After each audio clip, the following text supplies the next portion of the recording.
Okay, so here's the winter coop. Coop in winter. I had a light, just an extra light that comes on. It's not a heat light. It comes on at certain times of the day to extend the day a little bit. I have a chair and a light on the door so I can see things in the nighttime if I need to. Chair on the door so I can just pull up a seat if I'd like. And I hang it up because that way they don't poop all over everything. I've got a heated water drinker, which so far has worked all winter long. The only time it might not work is if the power goes out. It's really dusty in here right now, so it's full of dust on top. But the inside water is really clean with those little nipple water things. It keeps the water really clean. There's a little dish right here. They can get fresh water. I clean that out too. They can get fresh water if I pour it in there. Here is my power box. I had that outside. It's water, more than water resistant. It's more like waterproof. And the connections are all inside the box. The box was level outside, so it had snow buildup. It had rain on it. It wasn't doing anything bad. And I just brought it in to make it a little bit easier. I only have the light and the heated water plugged in right now. I did have the camera, but I have to get a different one because I put that one in the with the little babies.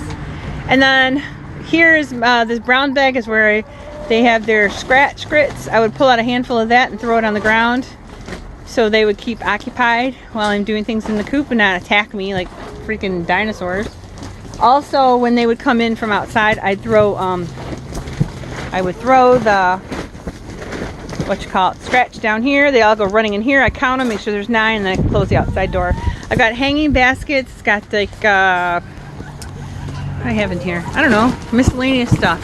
It's like a junk drawer, I guess. That's put their toy in there for now. I've got a sharp knife in case I gotta cut things. Zip ties, water bottles. And in fact, the water bottles I'm going to put holes in and put some scratch grains in there and let them push it all around the yard to keep them occupied. A little bit of oregano to sprinkle in the feed every now and then. On S-hooks. Love S-hooks. They're the best thing since sliced bread.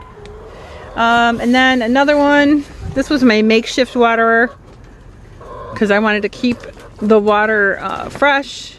And I was using the other one with just the bottom feeder, the bottom nipplers. But I made that for a little while, but I don't love that as much.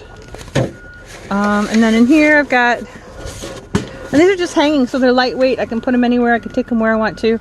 I've got their grit and their oyster shell. And I've got a towel. And, oh, I put the leg bands in there. I gotta remember I have them in there. And a little stick.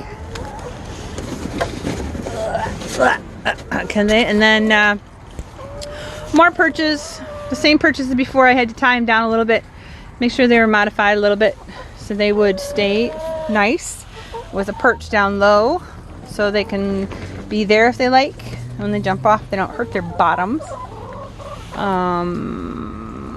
And then the plastic doesn't go all the way around, and this way they have ventilation throughout the winter time. I do pull the plastic up like closer to the top when it's going to be rainy or snowy, because the snow or rain could blow right in through the smaller section. What else?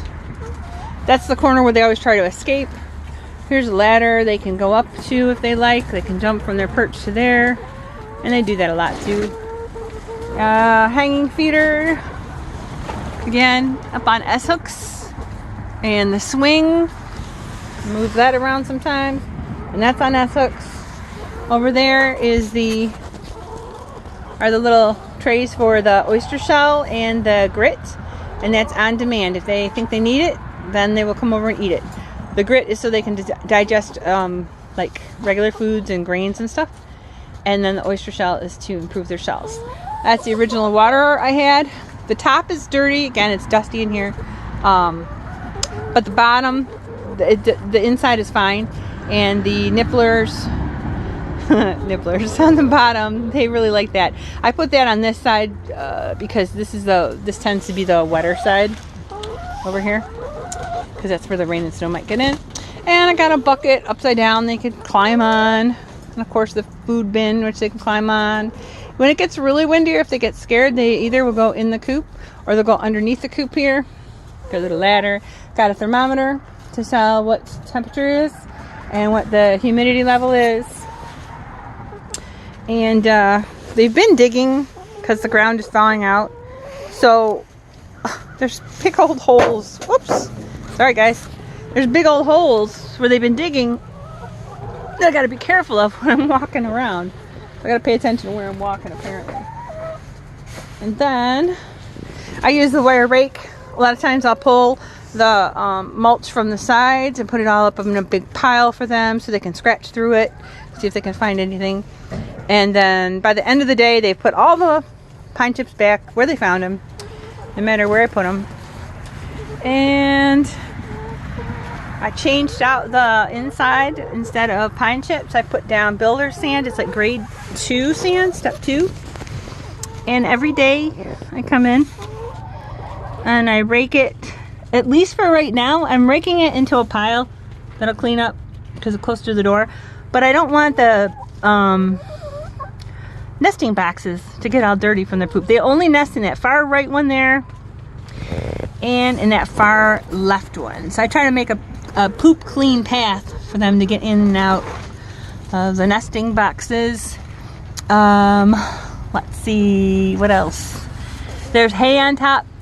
Or straw, I can't remember. It's the soft stuff. It's on top of wood chips. And then I made more perches down below on top of the perches that came with the coop here. And then there are perches up here, but see how close they are to the vent? And the wind comes right in there. So when it's blowing and it's really cold, I like to slide that halfway and only let them perch on that one. The other one I took out for now. In the summertime, I'm going to put the other one back. Make sure that vent's wide open. And each side of the coop has windows or plexiglass. And I can unscrew them. And then put in chicken wire. And they're going to get a breeze that's going to go right through in the summertime. And they won't get too hot that way. And then also the ammonia won't be too much for them. And likely the big chicks or the big chickens are probably going to roost up on the top ones. And actually I could move one of these perches up there too. And then the small ones, the small 4 ones, when it gets warmer are going to come in here. And they'll probably roost down below. And that concludes the coop tour. Outside is my chicken crib I made. I just put up I didn't put it up. I just wired it up to this post. I have that fencing. This used to be the tunnel.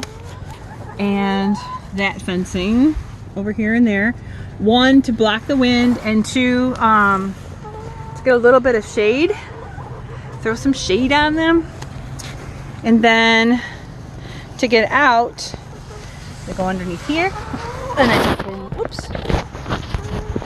That door there, and then it's freedom right out into the chicken crib. And of course I'll close that fencing up before I let them out again.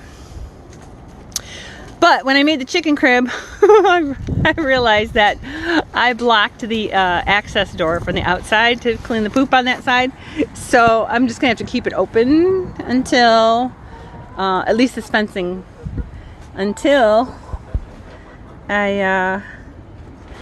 I'm gonna let them out there. And like I said, it's a beautiful day, but it's not, it's very, very windy, so it's a cold wind. So all this fresh grass down there they can eat. And then there's hay bales on the other side of this, and they've scratched the heck out of the hay bales. And they've gotten to all the green grass that was growing in there, the green hay. And then the vegetable garden's on the other side of that fence over there. And when I have, if there's any extra leaves or produce that I can't, like we're not going to eat it, I'll just throw it over the fence to them into their little chicken crib, and they will have a ball. I also am going to be planting, I just bought,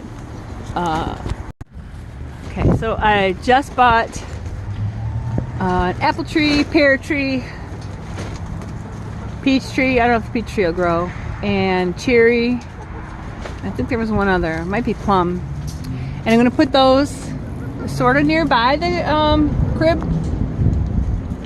Because I can either throw the produce over to them, or I could, when we get that privacy fence out, I could actually let them come over out of the crib and wander the ground and pick through and get all the produce that we can't use. So they'll be fed and we won't have, you know, extra waste. So the trees are likely going to be like, see where those tracks are over there?